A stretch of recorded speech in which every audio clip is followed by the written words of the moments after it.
내게 주신 은혜로 말미암아 너희 각 사람에게 말하노니 마땅히 생각할 그 이상의 생각을 품지 말고 오직 하나님께서 각 사람에게 나누어 주신 믿음의 분량대로 지혜롭게 생각하라. 우리가 한 몸에 많은 지체를 가졌으나 모든 지체가 같은 기능을 가진 것이 아니니 이와 같이 우리 많은 사람이 그리스도 안에서 한 몸이 되어 서로 지체가 되었느니라. 우리에게 주신 은혜대로 받은 은사가 각각 다르니 혹 예언이면 믿음의 분수대로, 혹 섬기는 일이면 섬기는 일로, 혹 가르치는 자면 가르치는 일로, 혹 위로하는 자면 위로하는 일로, 구제하는 자는 성실함으로, 다스리는 자는 부지런함으로, 긍휼을 베푸는 자는 즐거움으로 할 것이니라. 아멘. 제가 아는 목사님 한 분이 CBS 새롭게 하소서 프로에 나오셔서 귀한 말씀을 주셨는데, 목사님은 개척한 지 1년 만에 700명, 그리고 몇 년 만에 몇천 명이 모이는 교회를 이루시고, 개척교회 사역을 팀 켈러 목사님을 모시고 굉장히 왕성하게 감당하고, 교회 안에서 초등학교, 중학교, 고등학교를 세워서 엄청나게 목회를 잘하는 1년 선배셨습니다. 그런데 개척교회 지원인 사역에 대해서 교회 사역, 학교 사역 얘기 별로 안 하고 거의 한 절반 이상을 빗나간 딸에 대한 얘기를 쏟아내셨습니다.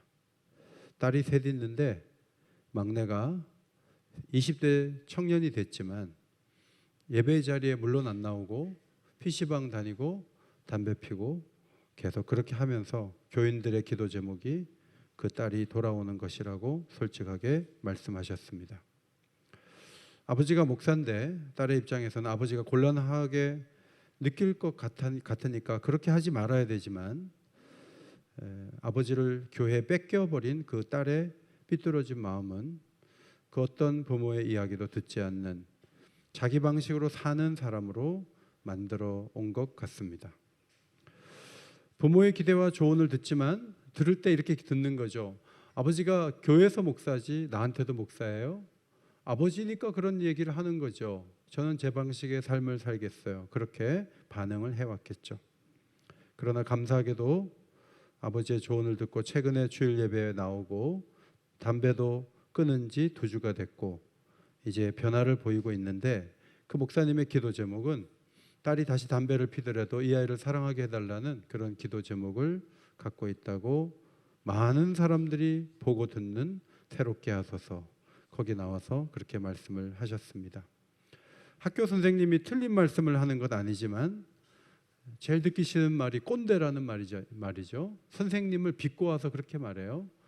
선생님이 그렇게 말하니까, 선생이니까 얘기하니까 난 안 듣겠다, 이런 학생들이 많고, 어른들이 하는 얘기도 어른이니까 그렇게 얘기하지, 젊은이들은 생각이 달라 하고 자기 삶을 살겠다고 앞으로 나가는 사람이 너무 많아요.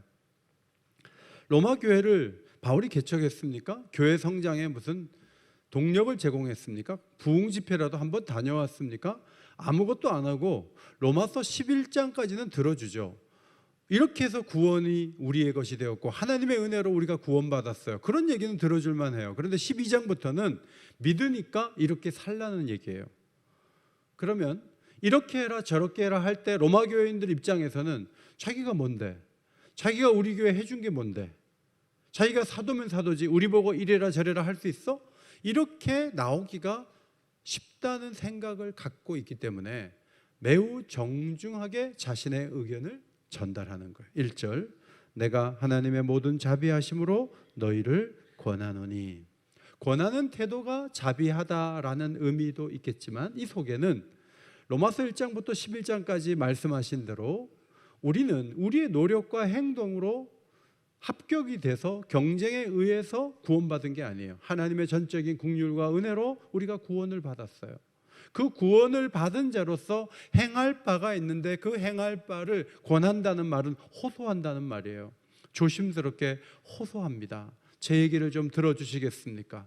우리가 하나님의 자비하심으로 구원을 받았는데 그것을 기초로 해서 지금 좀 말을 전하고자 합니다. 그런 얘기를 하고 있는 거예요.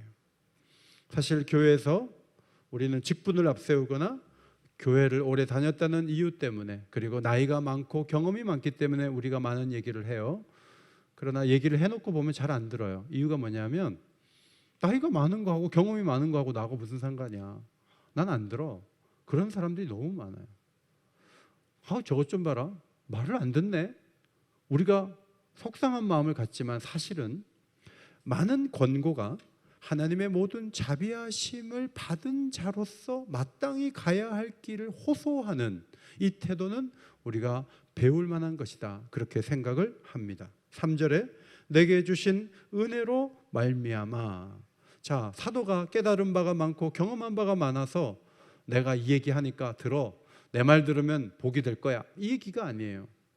바울에게 주신 그 은혜가 혼자 그 은혜를 누리도록 하지 않고, 이 은혜는 다른 사람이 미처 생각하지 못하고 행동하지 않는 그 부분을 보게 할 뿐만 아니라 그 사람에게 뭔가를 전해줌으로 같이 은혜를 나눌 수 있는 축복으로 주어진 은혜라는 거예요. 그래서 그 은혜 때문에 이 이야기를 하는 것이라고 또 고개를 숙이면서 자신을 낮추어서 권고를 하고 있습니다.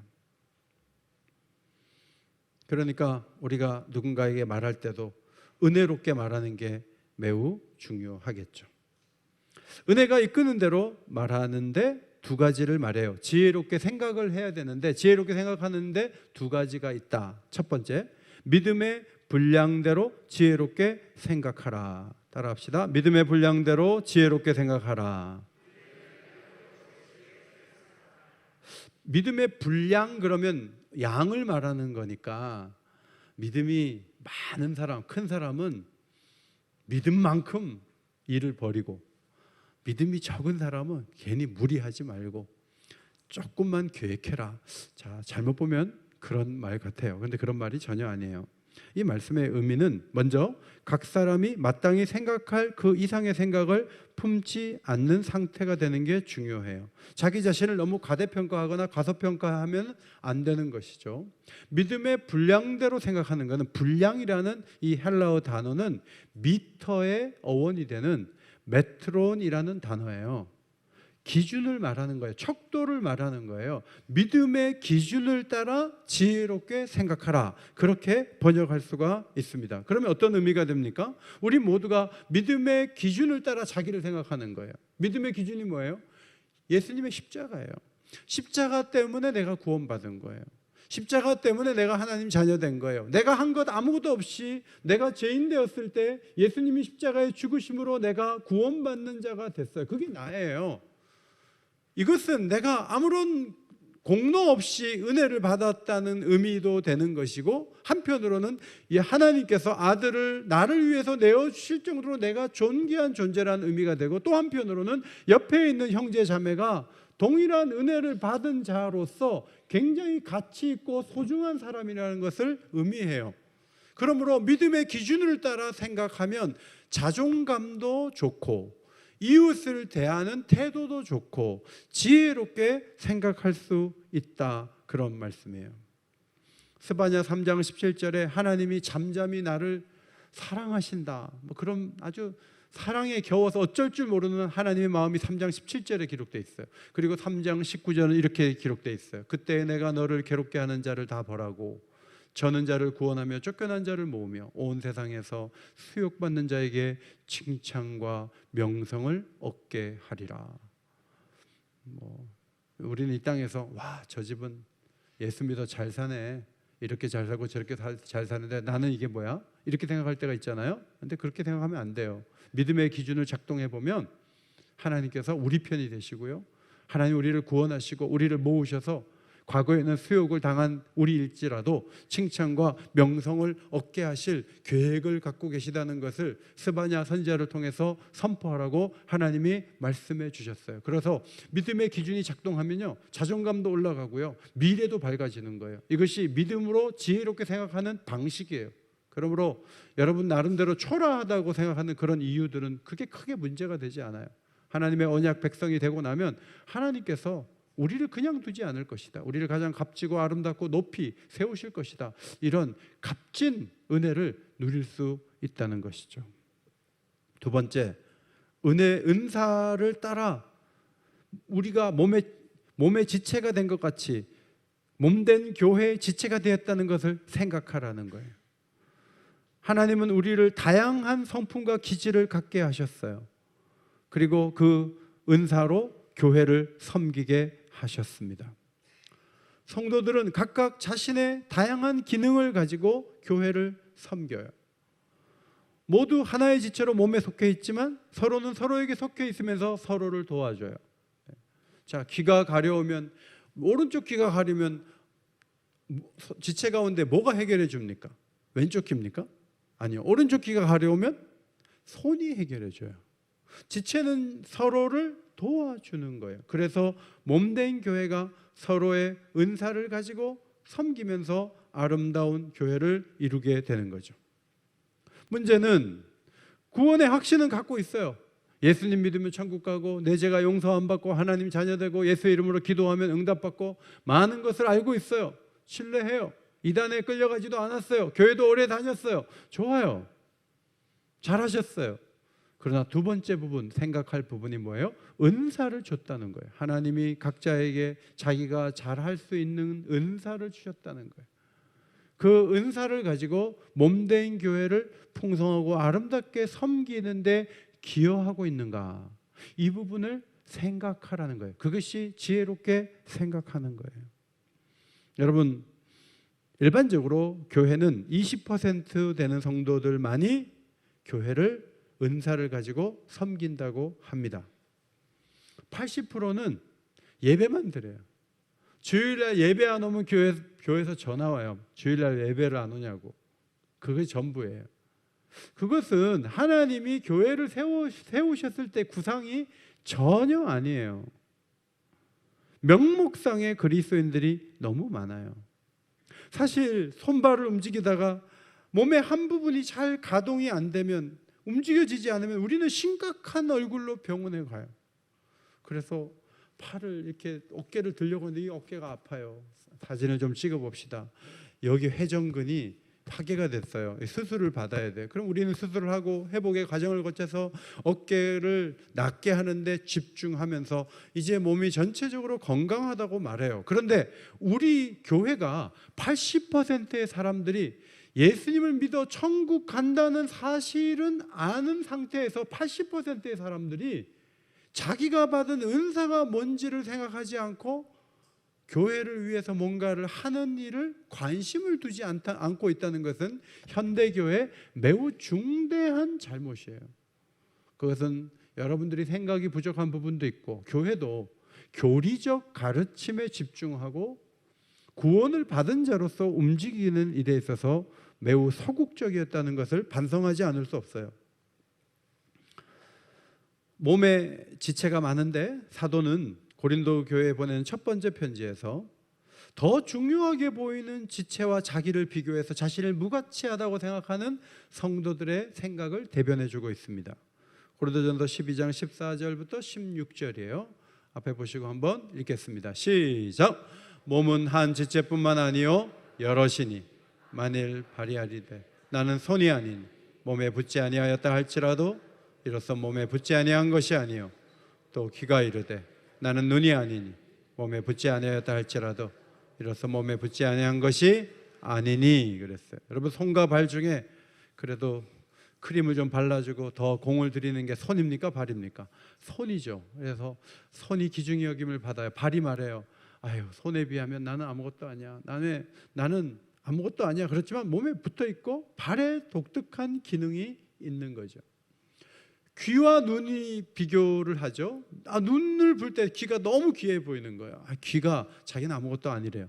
그러나 귀가 있어야 우리는 들을 수가 있는 거죠. 우리 몸에 온통 눈일 수도 없고 손일 수도 없어요. 듣는 귀도 필요하고 냄새 맡는 코도 중요해요. 또 남을 업신여기는 것도 안 된다는 말씀을 21절에 기록하고 있어요. 12장 21절 또 한번 읽겠습니다. 시작. 눈이 손더러 내가 너를 쓸 데가 없다 하거나 또한 머리가 발더러 내가 너를 쓸 데가 없다 하지 못하리라. 몸에 약하게 보이는 지체가 더 요긴하고 덜 귀히 여기는 그것들을 더 귀한 것으로 입혀준다고 했어요. 따라서 눈이 손보고 너 쓸데없어, 머리가 발더러 너 쓸데없어 하지 못하는 거예요.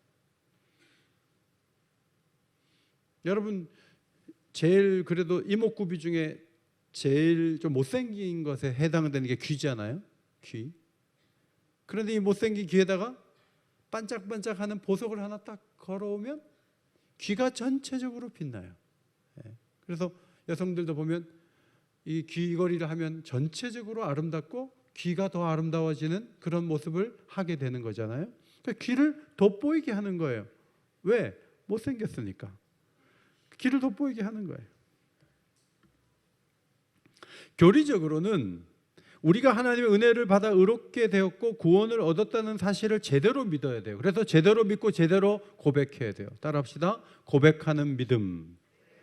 고백하는 믿음의 내용이 중요해요. 그 믿음을 공부도 하고 성경도 읽고 계속 들어서 더 좋은 지식을 갖는 것이 중요해요. 그런데 동시에 하나님이 우리에게 은사를 주셨고 그 은사로 교회를 아름답게 섬겨서 더 풍성한 교회를 만드는 참여하는 복음이 중요해요. 고백은 잘해요. 천국도 간대요. 그런데 예배만 드리고 아무것도 안 해요. 교회에서도 귀찮게 하지 않아요. 주일 예배만 잘 나오면 그냥 괜찮은 교인으로 봐줘요. 이것이 오늘 교회의 과제를 보여주는 것입니다. 성경에 은사가 열거된 말씀이 세 곳인데요. 고린도전서 12장, 그 다음 에베소서 4장, 로마서 12장 본문. 자, 이 세 본문을 잘 보고 은사를 좀 분류해 보면 첫 번째, 말씀을 전하는 은사. 두 번째, 리더십의 은사. 세 번째, 섬김의 은사. 그렇게 분류가 되는데 오늘 로마서는 평범해 보이는 은사 7가지가 있어요. 왜 평범해 보인다고 말씀드리냐면 다른 데는 병고침의 은사, 방언의 은사, 통역의 은사가 있어요. 여기는 그게 안 나타나요. 평범한 은사들 7가지를 소개해요. 첫 번째, 예언은 믿음의 분수대로. 여기서 예언은요, 하나님 말씀을 전하는 은사를 말해요. 미리 말한다, 점친다 그런 의미가 아니고요. 선지자가 하나님의 메시지를 전한 것처럼 하나님의 교회에서 미리 하나님 말씀을 전달하는 은사를 이 은사, 예언의 은사라고 말할 수가 있습니다. 에베소서 2장 20절에 너희는 사도들과 선지자들의 터 위에 세우심을 입었다 그랬어요. 선지자보다 사도가 앞서요. 그래서 선지자들의 가르침보다 사도들의 가르침이 우선적인 변화가 왔어요.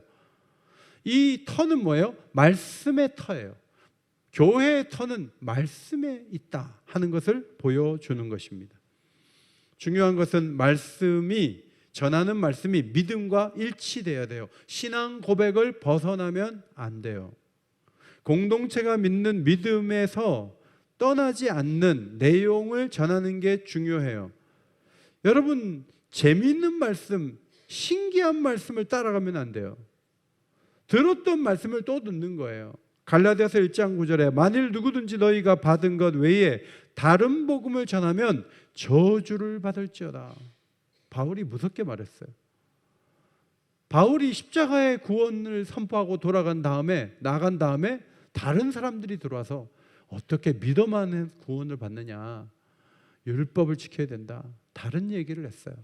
그런데 거기에 많은 사람들이 따라갔어요. 그것은 저주를 받을 행동이다 하고 경고했던 것입니다. 따라서 우리는 말씀을 들을 때마다 이 말씀이 그러한가, 정말 이 말씀이 정말 지금까지 사도들이 전했던 그 말씀인가, 그런 관점에서 이 말씀을 듣고 전하는 것이 매우 중요해요. 저도 오늘 12장 끝에까지 다 할 수 있어요. 그러나 하나하나 보자는 거예요. 하나하나 설명을 드리는 거예요. 성경을 가르치는 거예요. 성경을 강론하는 거예요. 두 번째, 섬김의 은사를 받은 사람은 섬기는 일로 교회를 섬기는 거죠. 실무와 행정의 은사가 있는 이들은 자신이 맡은 일을 어렵지 않게 수행할 수 있는 능력을 가지고 교회를 아름답게 섬기죠. 사도행전 6장에 보면 헬라파 유대인들이 구제하는 명단에 자꾸 빠져요. 그래서 막 사람들이 원망했어요. 우리는 빼놓고 여기 오래 산 사람만 구제금을 받고 우리는 명단이 빠지고 하고 막 원망해요. 그때 사도들이 구제를 일삼는 것이, 다르게 번역하면 재정 출납을 일삼는 것이 마땅하지 않다. 그런데 사도행전 6장에 가면 집사라는 말이 안 나와요. 그냥 안수했다 그래요. 안수 집사 그런 말이 안 나와요. 그런데 거기에 집사가 되는 명칭이 일삼다라는 동사에서 왔다는 것을 발견하게 돼요.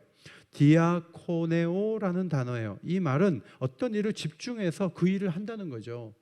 그래서 사도들이 기도도 하고 설교도 하고 구제금도 나누고 그렇게 하지 말고 이 일을 전문으로 할 수 있는 사람 7을 택해요. 그래서 디아코노스, 집사라고 부르게 된 것입니다. 이 직분은 뭐 신분을 보여주거나 명예를 위한 게 아니에요. 그저 교회를 잘 섬기도록 하나님이 주신 은사라는 것입니다. 세 번째, 가르치는 은사가 있어요. 진리가 납득되도록 명료하게 설명하는 은사예요. 저는 가끔 교육자들 가운데 사람은 너무 좋은데 조금 더 명료하게 설명하면 좋을 텐데 그런 생각이 들 때가 있어요.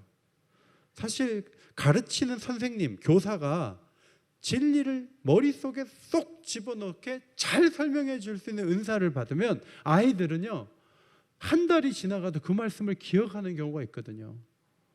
그러나 많은 경우에 오전에 분명히 지혜롭게 생각하십시오라는 제목으로 설교를 했는데도 불구하고 오후에 만나서 오전에 설교 제목이 뭐였죠? 그러면 갸우뚱하면서 대답을 못하는 경우도 많아요. 그것은 좀 더 성령의 은혜 속에서 명료하게 말씀을 전할 수 있도록 기도하고 더 잘 준비할 필요가 있다는 것을 보여주는 거예요. 네 번째는 위로의 은사예요. 위로하다. 파라칼레오라는 단어는 파라, 곁에서, 가까이에서, 칼레오, 부르다. 가까이에서 부른다는 말이에요. 가까이 있는 거예요. 가까이에서 들어주고 이름도 불러주고 가까이에서 계속 대화하면서 용기를 주고, 오늘날로 말하면 상담하는 은사예요. 제가 본 책에 K씨가 나오는데 아들이 내성 소아마비를 앓는데 24살이에요. 적십자 진료반이 그 산골 오지 마을에 진료팀이 와서 치료를 해주는데 자동차 바퀴가 빠져가지고 못 가니까 간호사 한 사람이 24살 된 이 청년에게 여러 가지 얘기를 해주고 갔어요. 그리고 떠날 때는 손을 막 끝까지 안 보일 때까지 흔들어 주면서 갔어요. 나중에 이 간호사가 교회를 다니는 거예요. 교회를 다니는 걸 알게 됐어요. 그래서 그 간호사가 다니는 교회에 신방 요청을 한 거예요. 그래서 교회 식구들이 가서 틈만 나면 하나님 말씀을 전달해 주었어요. 그런데 이 청년이 말씀을 듣다가 교회에 오게 됐고 세례를 받았고 성격이 달라졌어요. 놀라운 사실은 과거에는 늘 누가 와서 자기를 위로하기를 바랐는데 예수를 믿은 후에 이 청년이 많은 사람을 위로하는 자리에 있게 되었다는 사실입니다. 사실 아버지 K씨는 몇 번이나 아들 M과 함께 가까운 저수지에 빠져 죽으려고 했었대요. 그런데 교회를 다니면서 많은 사람들에게 복음을 전하는 사람이 되었고 무엇보다도 위로자가 된 거예요. 여러분, 국민소득이 아무리 올라가도 교회에 더 많이 필요한 사람들이 위로하는 사람들이, 들어주고 상담해주고 용기를 주고 괜찮다고 말해주고. 그런데 위로자가 따로 생기는 게 아니고 어느 날 위로를 많이 받다가 누군가를 돕는 위로자가 되는 것이죠. 다섯 번째, 구제는 성실함으로. 이 성실하다는 이 단어 속에는 순수한 마음으로, 그런 의미가 담겨 있어요. 구제가 자기 과시의 수단이 되면 곤란하죠. 구제를 은밀하게 수행하고 필요를 채우는 그 사람이 행복한 데다가 초점을 모으고 은밀하게 지속적으로 감당하는 게 필요해요. 여섯 번째, 리더십의 은사예요. 다스리는 자는 부지런함으로. 제가 노예 일도 하고 총회 일도 하는 목사님들 보면 하나 제가 놀라는 게 뭐냐면 뭐 목회는 안 하고 생각은 딴 데가 있고 그게 아니고요. 굉장히 부지런해요. 리더들은요. 그냥 자기 교회도 제대로 못하면서 밖에 나와서 하면 웃기는 거죠. 그런데 교회 목회 잘해요. 노회도 잘 섬기고요. 총회까지 가가지고 중요한 일들 하면 돈 안 받고 막 너무너무 잘해요. 그러니까 리더들은요. 부지런해야 돼요. 자기 성경 읽는 거, 자기 뭐 씻고 다니고, 자기 식구 챙기고 거기서 멈추면 어떻게 리더가 돼요? 리더는요. 부지런해야 돼요. 그래서 뭐 명절 때도 교인들이 잘 있는지, 다른 사람들이 어떻게 생활하는지 관심을 기울이고 기도해주고, 이 부지런해야 리더십의 은사를 제대로 수행할 수 있는 거예요. 7번째, 국률의 은사는 즐거움으로. 불쌍한 사람이 많아요. 가난한 사람, 또 아픈 사람, 소외된 사람, 나이 들어서 몸을 움직이지 못하는 사람, 중독에 갇힌 사람 너무 많아요. 그런데 그 국률의 은사를 베풀 때 즐거움으로 하라는 거예요. 베풀다 보면 지치잖아요. 내가 이렇게까지 하면 적어도 감사하다는 문자 하나는 줘야 되는 거 아니야? 내가 이렇게 하는데도 당연하게 받아먹어? 하면서 막 지쳐간다고요. 그래서 저는 이 즐거움으로라는 말을 반응이 없어도 여전한 마음으로 그렇게 읽었거든요. 그런데 이지성 교수의 그 책 뒷부분을 보면서 이게 다른 의미일 수 있겠다, 그것을 깨달았어요. 이지성 교수가 코미디언 이성미, 송은이, 국가대표 축구 선수였던 이영표 선수, 가수 션 네 분의 초대를 받았대요. 그래서 나갔더니 5명이서 좋은 일 좀 하자 그러더래요. 그래서 한 달에 한 번씩 부모님 가운데 감옥 간 재소자의 자녀들 가운데 청소년들을 정기적으로 만나서 우리가 용기를 주자, 그 일을 제안받고 그 일을 빠짐없이 이지성 교수도 하게 됐다는 거예요. 그런데 이렇게 유명한 사람들이 만나주는데 얘네들은 부모님이 감옥에 가 있으니까 인사도 잘 안 하고 반응도 없고 얼굴이 웃지도 않고 뭐 대단하게 여겨주지도 않고 만나도 그냥 애들에게 아무런 감동이 없는 거죠. 그래도 한 달에 한 번씩 한강변에서도 만나고 식당에서도 만나고 어떻게든 얘네들 마음을 밝게 해주려고 이리 애쓰고 저리 애쓰는데 1년이 지났대요. 1년이 지나서 아무런 효과가 없는 것 같은데 애들 가운데 시를 써온 애가 있었대요. 그래서 이 고마운 마음을 시를 써서 전달한 아이도 있고, 또 어떤 아이는 자기 나름대로 상 이름을 지어가지고 이 사람 저 사람에게 상을 주는 거예요. 애들이. 이지성 교수는 냉랭한 태도를 보이는 아이들로 인해서 힘겨웠지만 되돌아보니 아이들을 만나고 돌아올 때는 기운이 나고 보람과 기쁨이 흘렀다는 것을 뒤늦게 깨달았다, 그렇게 적어요. 이영표 선수도 세계적인 선수가 되려고 노력했고 세계적인 선수가 되었지만 만족감은 오래가지 않았다고 합니다. 오히려 유명해지니까 허무함이 더 깊어졌다는 거예요. 그래서 더 높은 목표를 성취하면서 행복한 것이 아니고, 사람은 내가 가진 사랑을 누군가 연약한 자에게 나눌 때 만족과 기쁨이 있다는 것을 깨달았다는 것이죠. 여러분, 살맛이 별로 없고 재미가 없습니까? 그러면 뭐 더 놀라운 일들을 자꾸 하려고 하지 마시고 연약한 자들에게 뭔가를 하세요. 그러면 하나님이 우리에게 즐거움을 주실 줄 믿습니다. 여기에서 즐거움의 문이 열리는 거예요. 그래서 한두 달 해보고 에이 효과 없네 그러지 말고 지속적으로 하다 보면 이제 즐거운 마음이 들 수가 있는 거죠. 저도 한 주 내내 이 손주 보는 게 너무 힘들어가지고 잠을 안 자요. 잠을 안 자고 왜 이렇게 밤에 우는지 몰라요. 힘들어요. 그런데 한 10일 정도 애를 이렇게 틈나면서 보니까 그제서야 아이가 사랑스러워지더라고요. 한 3일까지는 왜 이렇게 길게 와 있지? 왜 빨리 안 가지? 그런 생각을 했는지도 몰라요. 근데 그것도 시간을 들이고 보니까 그래, 얼마나 불편하겠어. 아이는 얼마나 힘들겠어. 이제 시간이 지나면서 마음의 즐거움이 채워지는 것을 경험해요. 지혜롭게 생각하라 두 가지예요. 첫째로 믿음의 기준대로 생각하는 게 지혜롭게 생각하는 거예요. 아무도 내 업적이 커서 구원받은 사람 없어요. 뭐 교회 나 몇 년 섬겼어, 뭐 나 직분이 뭐야, 그건 믿음의 기준으로 생각하는 게 아니에요. 오로지 예수, 오로지 십자가, 오로지 은혜. 그래서 난 구원받았어. 저분도 구원받았고 이분도 구원받았어. 그런 차원에서 교회에서 생각할 때 우리는 더 겸손할 수 있고 우리는 더 고개를 숙일 수가 있는 것이죠. 두 번째로 은사를 받은 대로 내가 무슨 역할을 감당할지 생각을 해보세요. 그 역할을 잘 수행해 보세요.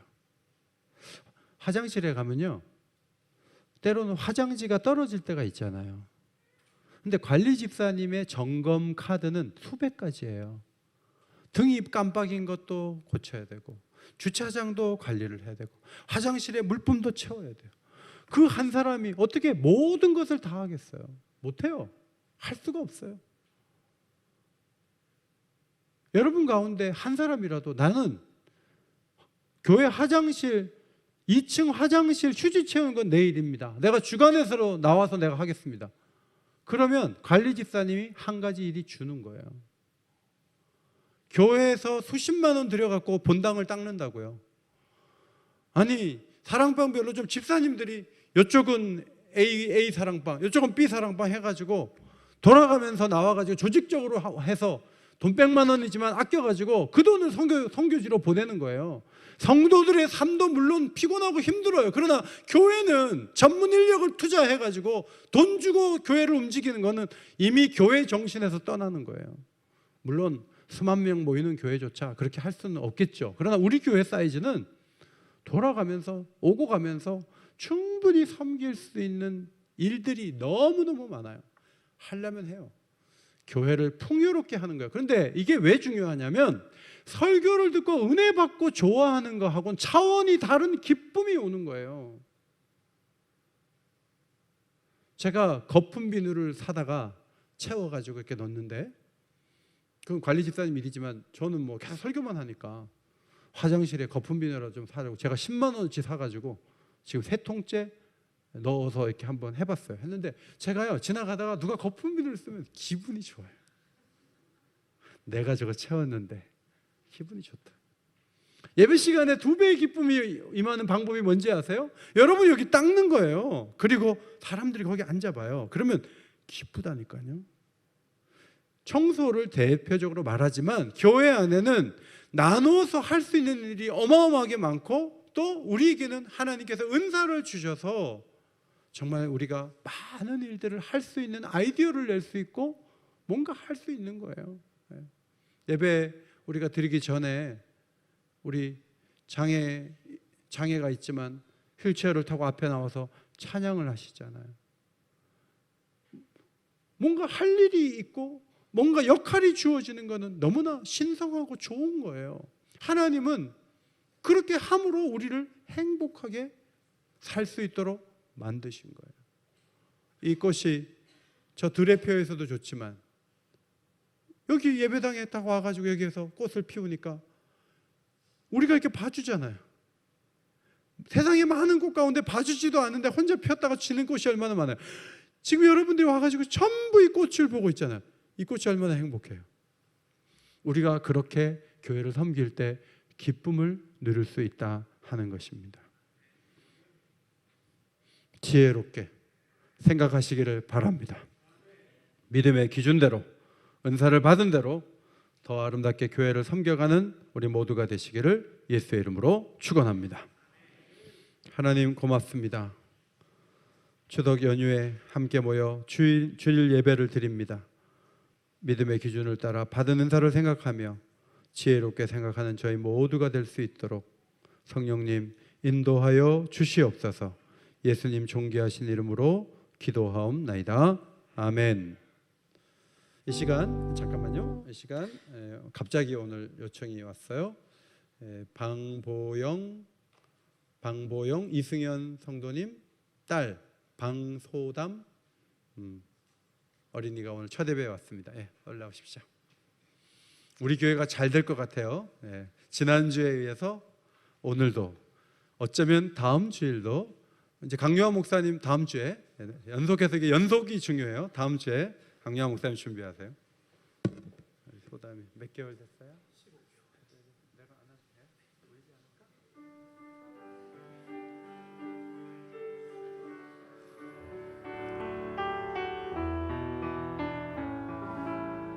너는 시냇가에 너는 시냇가에 심은 나무라 하나님 사랑 안에 믿음 뿌리 내리고 주의 뜻대로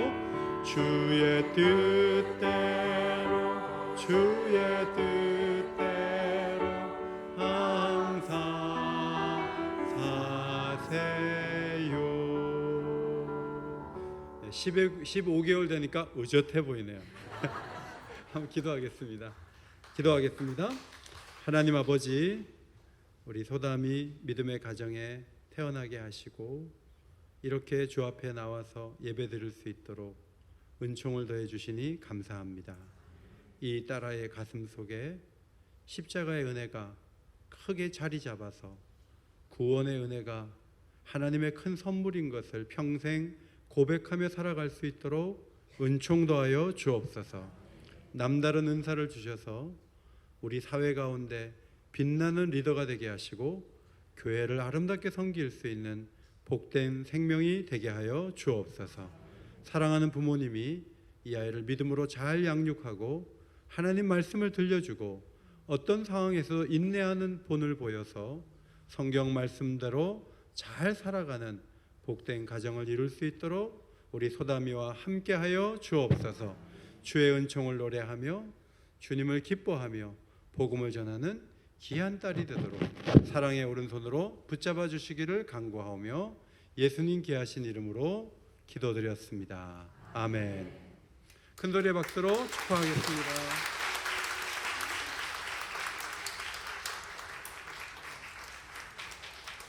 예, 축하하겠습니다.